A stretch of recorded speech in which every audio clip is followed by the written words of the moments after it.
Olá, meu nome é Pedro Afonso Gomes, eu sou economista, presidente do Corecon São Paulo, e pretendo, nestas 4 semanas, refletir com vocês sobre um tema da maior importância para o Brasil, para o mundo do trabalho, para a arrecadação tributária e para a economia de um modo geral, que é a reestruturação de empresas.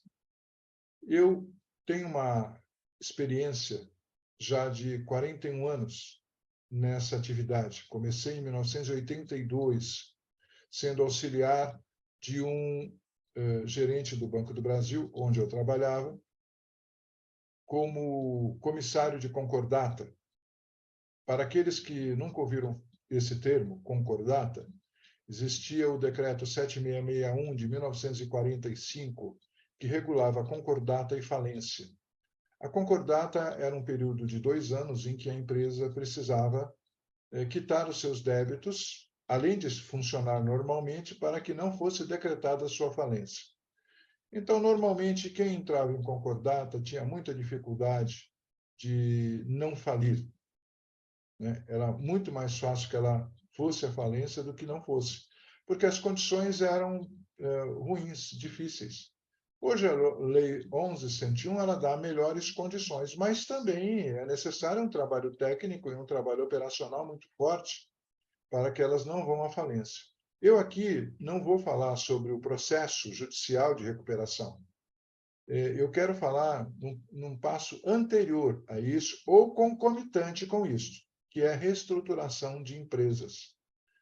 Quando a gente fala reestruturação de empresas, eu não estou pensando apenas no cumprimento de um plano de recuperação de empresas. Não, eu estou pensando também naquele outro passo anterior que todas as empresas precisam. Se vocês me perguntam quando é que uma empresa precisa se reestruturar, eu diria que quase todos os dias. Porque aquilo que é planejado, aquilo que é proposto, por uma série de motivos, por mudanças culturais, por mudanças de funcionários, por mudanças internas e externas, por melhor que seja o planejamento estratégico, operacional, tático das empresas, ele sempre vai sendo esfacelado, ele sempre vai saindo da linha. E isso significa dizer que nós precisamos refazer esse planejamento, precisamos refazer as estratégias de funcionamento das organizações com muita frequência. É claro que nós sabemos que os empresários, de modo geral, até para economizar honorários, eles não fazem desta forma. Eles não contratam uma empresa para permanentemente, ou um profissional, para permanentemente deixar a empresa nos trinques, como eles fazem com um carro. Um automóvel, um caminhão, o que é feito? É feita uma manutenção, alguns dia a dia, outros semana a semana, outros mês a mês, mas a empresa, propriamente, ela continua como se nada tivesse ocorrido no seu desenrolar. Então, não é verdade. A empresa sempre tem os ajustes para ser feito. Mas há momentos pontuais em que esses empresários percebem que sem uma ajuda externa, sem uma ajuda de um especialista em reestruturação, sem um olhar de fora, não vão conseguir reestruturar a empresa. Ao invés de falar o que é a reestruturação, eu quero compartilhar com vocês algumas experiências minhas que vão indicar como a gente pode, de alguma maneira,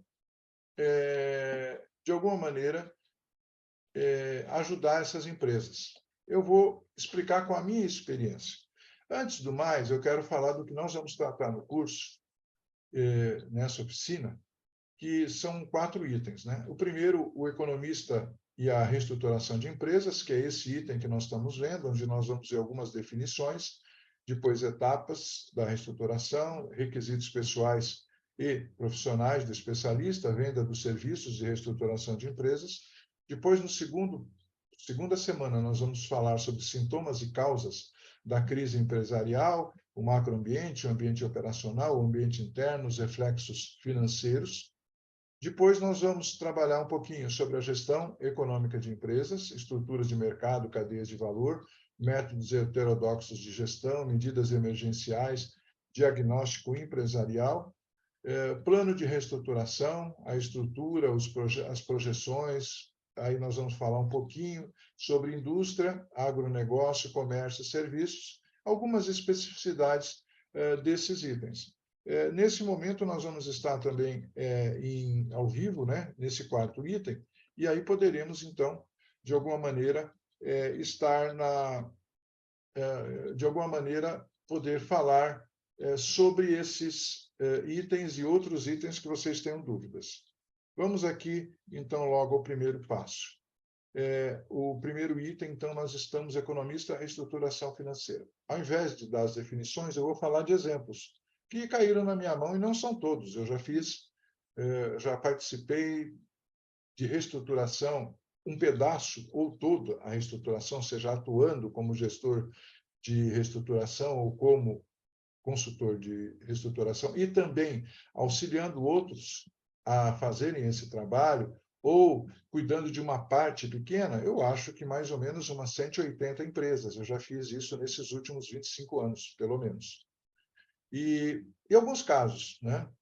Um deles, uma fábrica de frascos plásticos, o dono da empresa me chamou apenas para fechar a empresa. Ele queria que eu fechasse as empresas dentro dos ritos do direito e pudesse, então, terminar esse negócio, visto que ele, nos últimos 3 anos antes de me contratar, tinha tido um prejuízo mensal na média de $30 mil, o que hoje seria equivalente a algo como R$170 mil. E ele tinha que tirar de uma outra empresa dele o dinheiro para poder cobrir o caixa dessa empresa. Então, eu pedi a ele, eu fui visitar a empresa e pedi a ele que me desse uma semana para que eu pudesse fazer um breve estudo e verificar se era o caso mesmo de fechar ou de fazer alterações na empresa. E foi assim que nós fizemos. Trabalhei lá durante 15 meses, mais ou menos. Já no segundo mês, terceiro mês, já não havia mais déficit. Conseguimos fazer uma reestruturação. E onde estavam os problemas? Os problemas estavam na pouca eficiência da mão de obra. Existiam muitos chefes e poucos operários. Em alguns processos de produção, eu também verifiquei isto.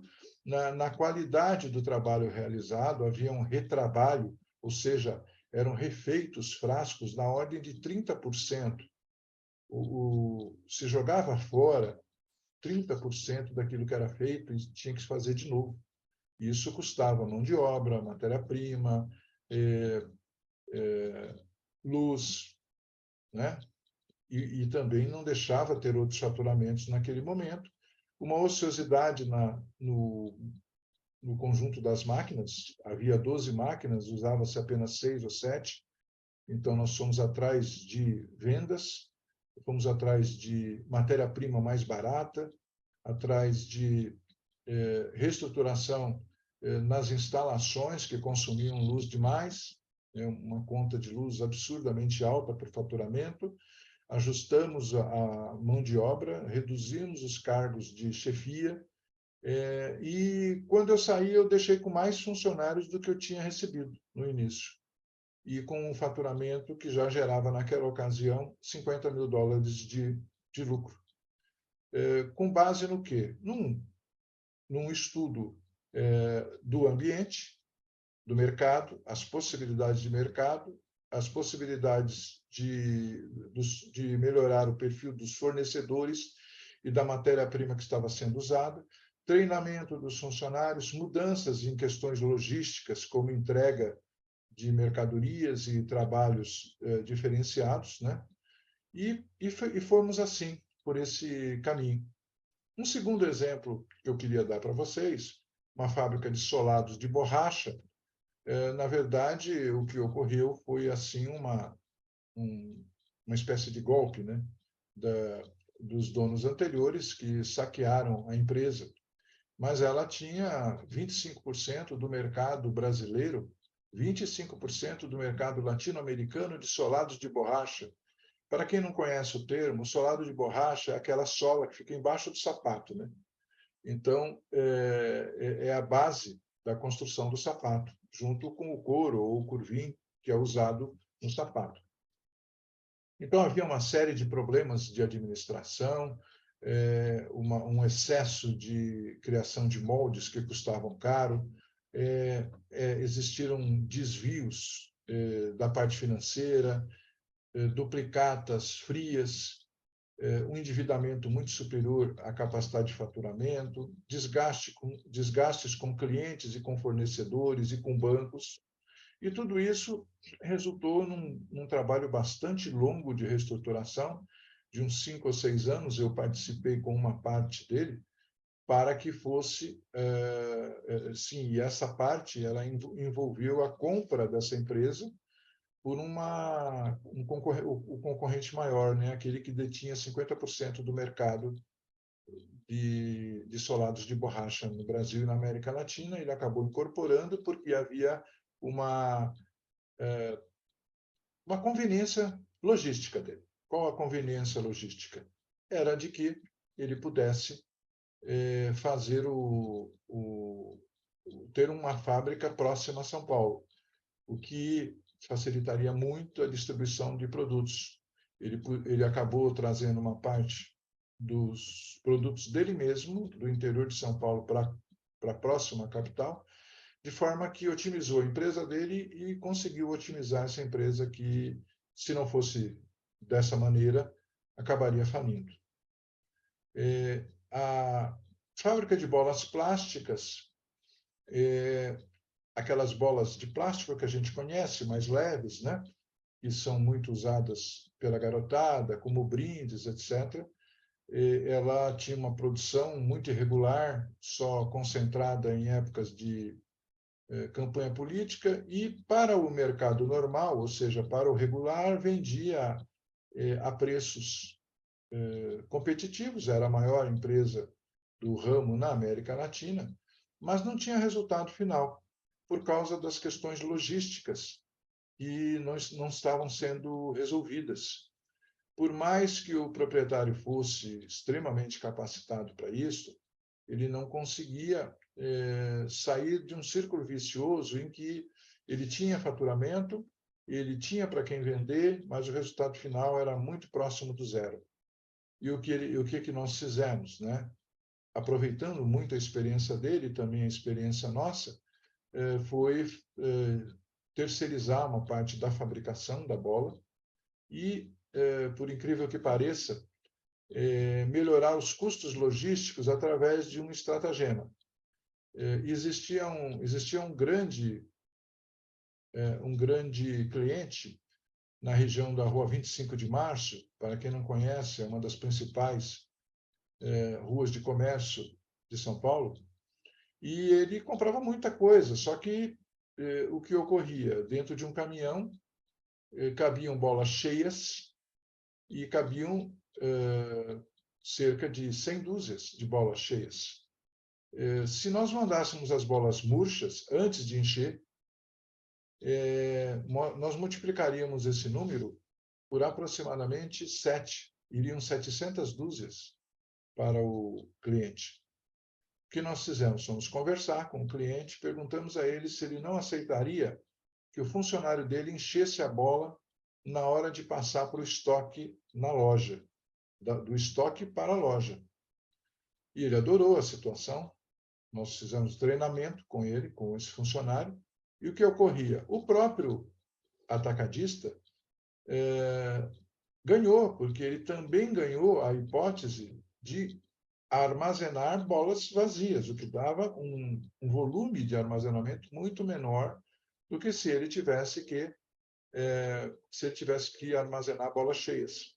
Essa simples mudança fez com que aquela bola que estava dando um resultado sobre o faturamento em torno de 2%, 3%, virou praticamente 10% de ganho em cima, mesmo a gente tendo reduzido um pouco o preço da bola para o cliente final.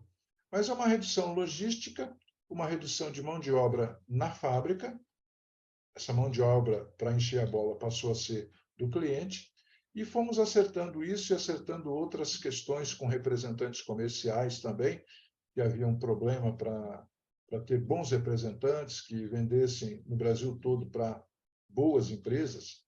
Sempre havia inadimplência dos comerciantes pequenos de vários estados do Brasil, inclusive o próprio São Paulo. Fizemos também um ajuste no departamento comercial para controlar melhor esses representantes comerciais. Depois, academia de balé. Na academia de balé, por incrível que pareça, eu não tenho nada a ver com balé, mas a gente usa até uma frase assim, né? Todos os negócios são iguais. Não há diferença entre os negócios. A única coisa que existe é que você tem uns ramos diferentes, mas uma padaria e uma academia de balé, no final, a mesma coisa. E nessa academia de balé, qual era o problema? Era a cultura de se trabalhar por sobre situações como era no século XX. Então, no século XX, a clientela, vamos chamar assim, da academia de balé, eram meninas com 6 anos que ficavam 8 anos, completavam seu curso de balé e depois saíam e não voltavam mais. Só que isso foi acabando no final do século XX e começo do século XXI, porque, primeiro, as meninas tinham outras coisas para fazer. Houve uma ocupação de tempo das meninas, começou a haver um certo desconhecimento da importância do balé, e o balé é muito importante, porque ele dá, pelo menos, ele oferece uma certa rigidez de comportamento, uma certa disciplina, que a criança pode usar para o resto da vida. Então, a primeira coisa que eu perguntei é a seguinte: quem são seus clientes? E os clientes não eram mais as crianças. Eram, muito provavelmente, os adultos e os idosos, que tinham uma disponibilidade maior, e as próprias ex-alunas, que aos 14 ou 15 anos saíam, iam para a universidade, casavam-se, e depois de um certo tempo sentiam saudades do balé. Então, nós começamos a mudar por completo isso, e depois também a precificação dos cursos, porque os cursos obedeciam simplesmente à ideia de que deveriam ser compatíveis com os concorrentes, e não é bem assim. Depende da situação, você tem que adaptar os seus custos e, a partir dos custos, ter uma atratividade para a sua escola. Como esse caso específico era possivelmente a melhor diretora artística de academia de balé da Zona Norte de São Paulo, que são 2,5 milhões de habitantes, não foi difícil reverter. E até hoje ela sobrevive desse insight, embora todas as crises econômicas que se seguiram, elas acabam influenciando negativamente o faturamento de uma escola de balé, visto que a escola vive da classe média, e a classe média, quando perde o emprego, uma das coisas que ela deixa de fazer é gastar dinheiro com a academia de balé e algumas outras questões que são consideradas como não tão essenciais. Quando nem existia ainda correspondente bancário, fui chamado para reestruturar uma empresa que estava montando uma espécie de correspondente bancário, na verdade, instalando totens para autoatendimento bancário dentro de padarias. Só depois é que o Banco Central regulamentou o correspondente bancário, mas o insight era este mesmo. As pessoas não precisam mais ir ao banco. Isso bem antes da internet ter essa força que tem hoje, em que a gente não sai de casa para pagar as nossas contas mais. Mas naquela época ainda era necessário ir às agências bancárias. Então, havia sido feito um conjunto de investimentos de modo errado, gastos que não deveriam ter ocorrido nessa empresa. Quando eu cheguei, já existia um passivo, já tinham sido esgotados todos os recursos financeiros da empresa, ainda havia um passivo de 3 milhões, eu estou falando isso em 2001, né? E aí eu consegui que os credores não protestassem nada e fomos atrás do quê? De investidores. Conseguimos passar o negócio depois de algum tempo, uns 4, 5 meses, conseguimos passar, e eu ainda fiquei reestruturando a empresa pelo novo dono, para poder viabilizar, compatibilizar os custos envolvidos com a receita que poderia advir. E aqui, bem claramente, a receita paga pelos bancos seria marginal, não seria tão importante. O mais importante seria a propaganda que iria nos totens. Então, a propaganda externa, instalada dentro de uma padaria, poderia resultar um valor de remuneração muito grande para a operadora. Então, essa era a base. Não era uma base errada, mas ela foram sendo feitos gastos que não deveria ter sido feito. Então, tivemos que reestruturar. Fábrica de tintas para parede, isso aqui é muito comum, situações familiares em que falece o dono da empresa e os filhos e a esposa viúva não têm habilidades e acabam, entre aspas, destruindo um negócio. E era engraçado porque eu fui chamado por um escritório de advocacia para analisar a situação financeira, mas também ajudá-los a reestruturar a empresa. Eram os dois trabalhos.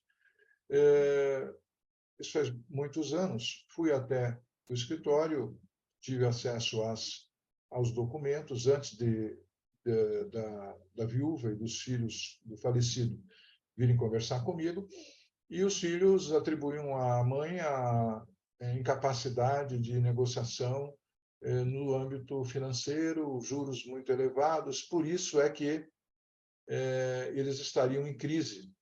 E eu, analisando os contratos bancários, ao contrário, achei que ela conseguiu milagres, ela conseguiu taxas de juros baixas. E aí, conversando com cada um dos irmãos, percebi que o problema da empresa não estava no departamento financeiro, que era administrado pela mãe. Estava no departamento de produção, que era administrado por um dos filhos, e no departamento comercial, que era administrado pelo outro filho. Então, aquilo que eles estavam enxergando era só a consequência do problema. Ou seja, estavam enxergando que a ruína da empresa vinha das finanças. Não.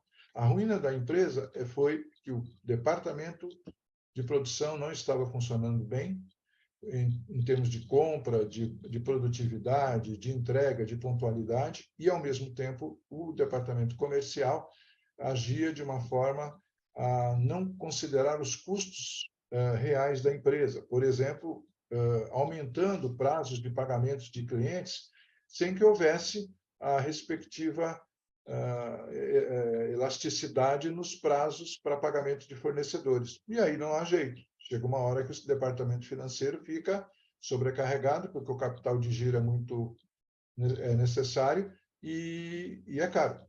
Então, a empresa pode ir ao buraco por conta do departamento produtivo, departamento comercial ou outros que existam na empresa. Não é sempre pelo departamento financeiro. Aliás, na verdade, é menos pelo departamento financeiro do que pelo funcionamento geral da empresa.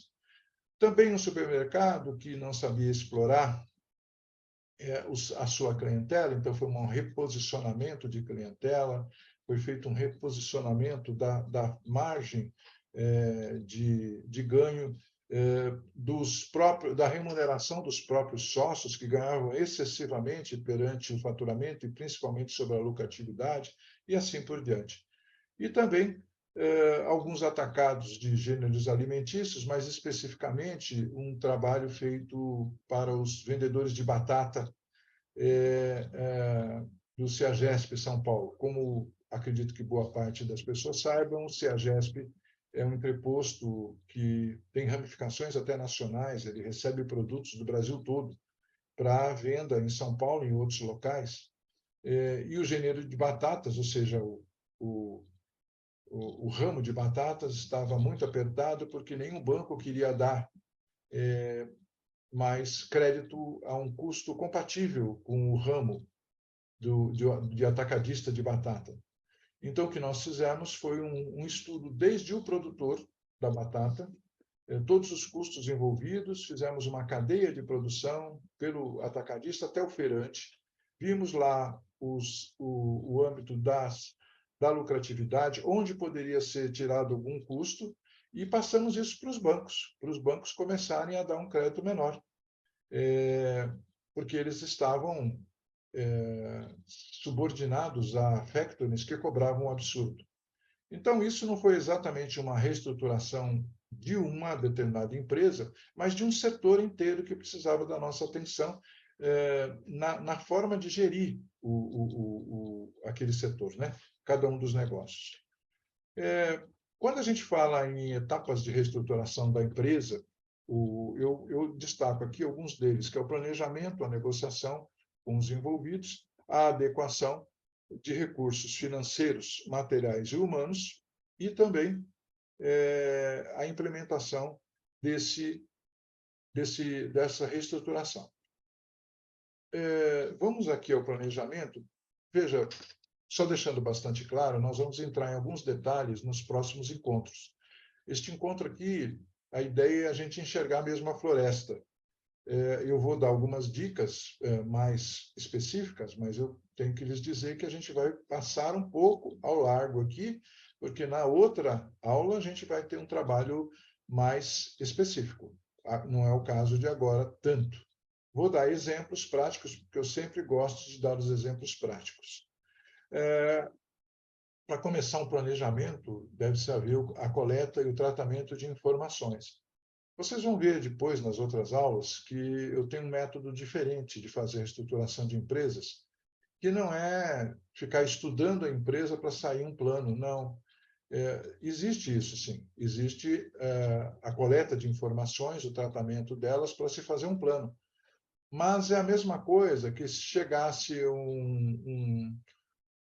um paciente que foi baleado e o médico mandasse fazer vários exames sobre ele, sem dar qualquer tratamento, até de choque, no primeiro momento, porque ele precisa fazer isso. Por que ele precisa fazer isso? Senão o paciente morre. Se ele não fizer isso, o paciente morre. Então, existem medidas emergenciais.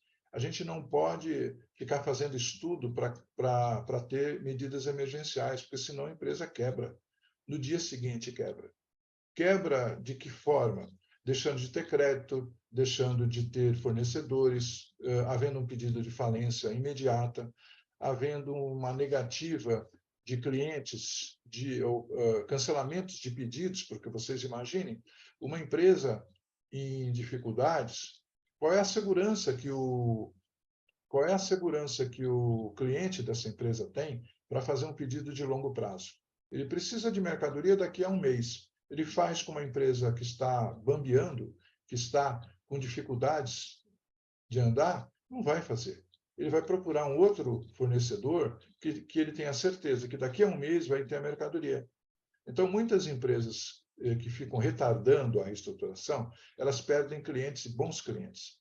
Porque o cliente não pode depender da saúde de um fornecedor. Ele sempre depende, mas ele não quer depender quando ele sabe que a empresa que é fornecedora dele está em dificuldades. É mais fácil mudar de fornecedor. Então, são as situações emergenciais que eu vou tratar mais especificamente lá adiante, mas a coleta e o tratamento de informações, quais? Todas. Na verdade, não é só a financeira. São as informações de mercado, as informações internas. Existem, às vezes, situações dentro das empresas de falta de conversa entre as pessoas. Não há articulação. Cada um faz de um jeito, cada um faz da sua forma, e não há um conjunto. Essa é uma das primeiras coisas que tem que ser combatida numa empresa. Todo mundo tem que falar em conjunto. Ninguém pode ficar se defendendo. Eu já tive situações como essa. Cheguei numa empresa e aí fiz uma entrevista com todos e depois fiz uma entrevista individual. Na entrevista individual, um jogou a culpa sobre o outro. Então, é o tipo da coisa que é assim, você não estava aqui? Por que você não falou? Ah, porque eu tive medo de ser mandado embora. Existe isso. Então, a gente não pode fazer com que isso prevaleça. Não é para saber quem é o culpado, embora aqueles que sejam incapazes, infelizmente, lamento muito, têm que ser excluídos. Existem muitos donos de empresas e muitos gerentes de empresa, de todas as áreas, que não têm a menor condição de gerir uma empresa em dificuldade. Eles gostam mesmo da empresa quando ela tem dinheiro no caixa, quando não há restrição de nenhum tipo. Eles conseguem administrar desta forma, mas o que, ao contrário, não conseguem. Então, essas pessoas não são próprias para administrar uma empresa em dificuldade, porque provavelmente vão deixar a empresa em maior dificuldade ainda, pela falta de ação, porque eles não sabem o que fazer. Então, essas pessoas, lamento muito, elas vão ter que procurar outro lugar para trabalhar, porque a gente precisa salvar essa empresa, precisa salvar os empregos dessa empresa, né? Agora, se os profissionais lá, e aí eu vejo que é sempre maioria, tá? Sempre maioria. Onde eu vou, a gente consegue convencer as pessoas a mudar de postura. Se as pessoas mudarem de postura e quiserem aprender a gerir uma empresa em dificuldade, com todas as mudanças que tem que haver no seu comportamento, com todas as restrições, e passar por esse cadinho, né, por esse fogo, aí a gente consegue, com a mesma equipe, sem mudar muita gente. Mas, se for necessário, lamento, temos que fazer. Então, a coleta e o tratamento de informações, nós vamos conversar depois, é muito importante que a gente sinalize quais são os pontos mais importantes da empresa e quais são, principalmente, quais são os pontos positivos em que a gente pode se basear para fazer uma mudança rápida. Quando eu falo mudança rápida, não significa permanente, porque a permanente a gente precisa pensar um pouco mais. Mas é importante que a empresa modifique o seu foco. Por exemplo, há empresários que ficam pressionados por credores, bancos de modo geral, às vezes fornecedores, para que esse empresário pague os débitos com os bancos, etc. Não é o prioritário para a empresa. Por quê? Porque todo o dinheiro que entra na empresa, na verdade, ele precisa ser direcionado nesse momento de crise para a produção, para a produção, se é uma fábrica, para a transformação, ou para a comercialização, se é um comércio, né, compra e venda de mercadorias. Por quê? Porque, se não ocorrer isto, se a empresa simplesmente pagar suas dívidas e não tiver recursos para ter matéria-prima, mão de obra, insumos como energia elétrica, pagamento de aluguel, etc., se ela não tiver isso, ela não vai gerar lucros. E, se ela não gerar lucros, ela não terá condições de recuperar-se. Por isso que há um tratamento para os credores, é um tratamento para o direcionamento de novos recursos. Eu vou explicar isso ao longo do tempo. Mas isso é uma diferença de postura, porque o dono, o gerente financeiro, fica pressionado a que pagar. Não, calma lá, meus amigos. Vamos salvar aqui a empresa primeiro. Depois a gente conversa com esses credores. Eu posso conversar com os credores já. Falar, gente, é o seguinte, eu estou aqui para recuperar. Se não reestruturar e recuperar, o que vai ocorrer? Vocês também não vão receber os créditos. Então, guardem um pouquinho, a gente não vai esquecer de vocês, mas, por enquanto, aguardem. Uma orientação pelos objetivos da empresa. Muitas vezes, funcionam empresas com os objetivos dos donos, o que pode ser diferente dos objetivos da empresa. E também é preciso pensar que, quando a empresa pertence a muitos donos, por exemplo, uma família domina a empresa, mas são muitas pessoas, vai haver conflitos e é preciso ter alguma dominância, é preciso ter alguma liderança. Não existe empresa que trabalha como uma assembleia de sindicato, em que todo mundo é igual. Não. Tem que haver, evidentemente, um comando. E esse comando é o objetivo da empresa. Então, qualquer planejamento tem que seguir por aí. O que a empresa quer? É possível? Se é possível, que meios nós vamos ter? Se não é possível, qual a alternativa? É assim o planejamento. Necessidades do mercado e sucesso no mercado. É uma outra coisa para se pensar. O que que a empresa fabrica? É necessário fabricar isso? Numa das reestruturações que eu assessorei, muito pouco, mas assessorei, era uma empresa de brinquedos. Então, ela tinha pedido concordata, foi antes da época da Lei 11.101, e, infelizmente, estava sobrecarregada com muitos custos da concordata. Como a lei de recuperações também não é nada fácil que alguém adira no processo judicial, que é extremamente caro. Mas, na época, era até pior. E ele começou a fazer algumas bobagens, o dono, mas era uma pessoa muito boa, que eu conhecia já. Eu entrei na fábrica para ele, falou, eu queria a sua ajuda porque eu não sei mais a quem recorrer.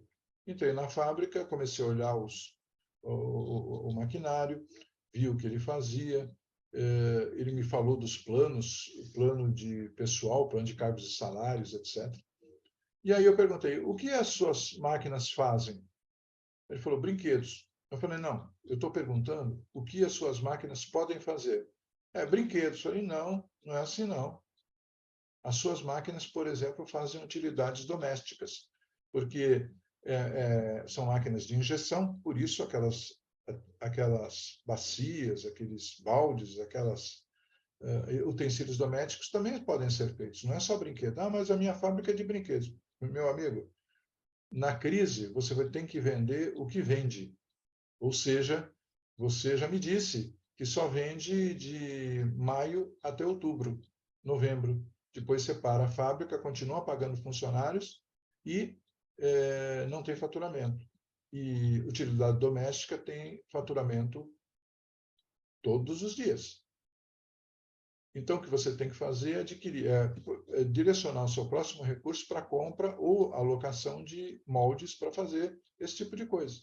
Não houve dúvida. Depois de uns 10 anos, eu encontrei de novo e ele me disse, salvou a minha empresa, porque agora eu faço as duas coisas e vendo brinquedos quando tenho que vender e vendo utilidades domésticas o ano todo. Então, é preciso que a gente perceba a capacidade de trabalho da empresa. O que a empresa pode fazer? Porque senão a gente vai ficar sempre numa situação de que o nosso trabalho vai ficar inútil, porque não é o que o mercado precisa, não é o que ele precisa.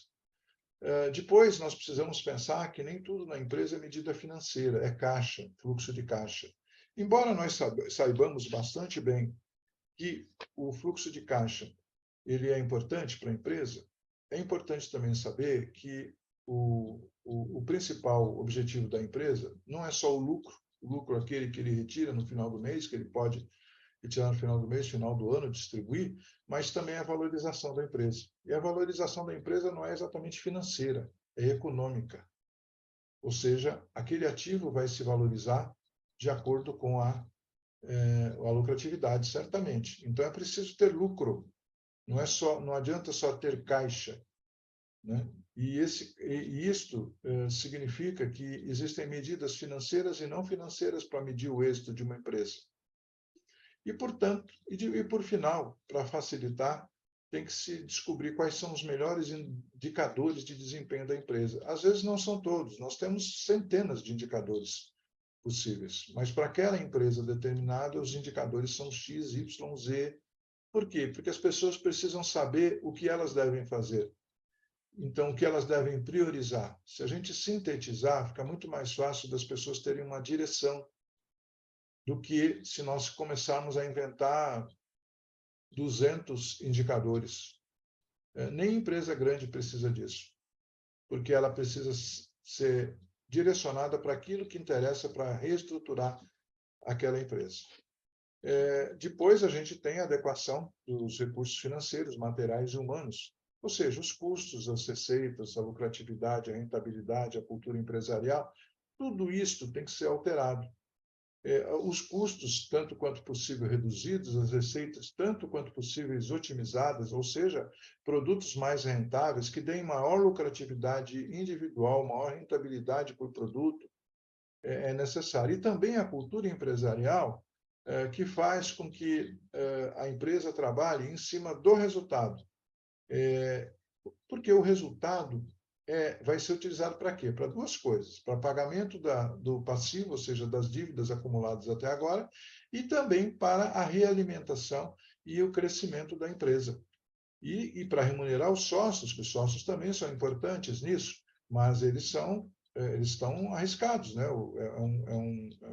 Uma aplicação de risco ser sócio de uma empresa. Mas para que isso melhore, a única coisa é que todos estejam empenhados, funcionários, patrões, gerentes especialmente, que normalmente são as pessoas mais difíceis da gente tratar numa empresa, que acham que sabem tudo quando a gente pergunta, mas se você sabia tudo, por que que a empresa quebrou? E eles não têm como responder. A implementação, tem que haver responsabilização, quem faz o quê. Há que ter um comitê diretivo que deve acompanhar e resolver os problemas que forem surgindo. É preciso saber que recursos vão ser alocados, financeiros, materiais, máquinas, equipamentos, cursos, treinamentos, licenciamentos,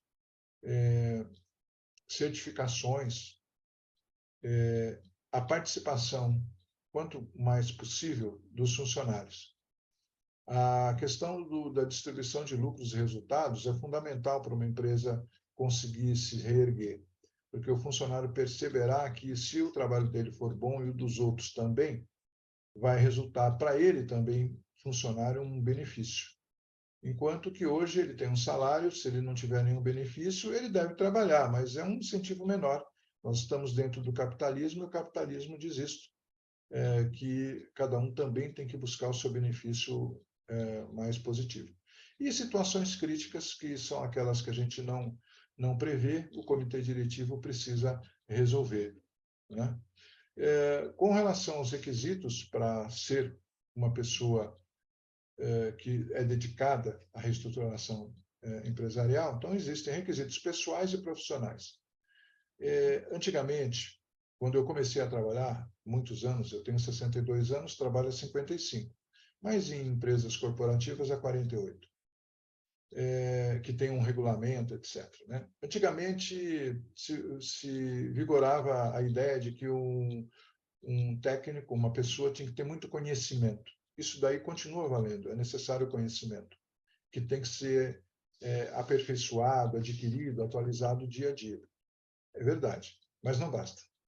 É preciso, principalmente, que ele tenha um bom relacionamento com as outras pessoas, porque hoje nada mais se faz a não ser em equipe. Então, não existe mais um trabalho exclusivamente pessoal. Existe um trabalho em equipe.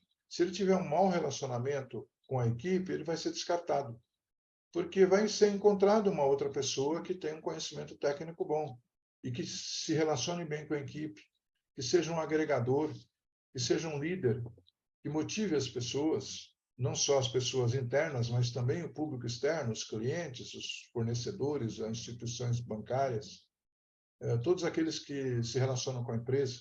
Então, eu diria que aquele que é especialista em estruturação precisa ter esse tipo de comportamento, que é o de um funcionário normal da empresa, de forma até reforçada, porque ele vai estar trabalhando no momento de crise.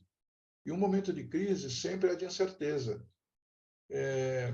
As pessoas não percebem que todo momento na economia é de incerteza, mas alguns são mais de incerteza do que outros, né? Então, é preciso ser muito firme nisso. Uma personalidade aberta para escutar, desde a pessoa mais simples da empresa até o dono da empresa, porque às vezes a solução está nos mais simples. Os mais simples é que dão uma ideia que nunca foi escutada, por isso a empresa perdeu alguma coisa, porque não implementaram a ideia daquela pessoa mais simples da fábrica. Depois, profissionais. A capacitação, a atualização.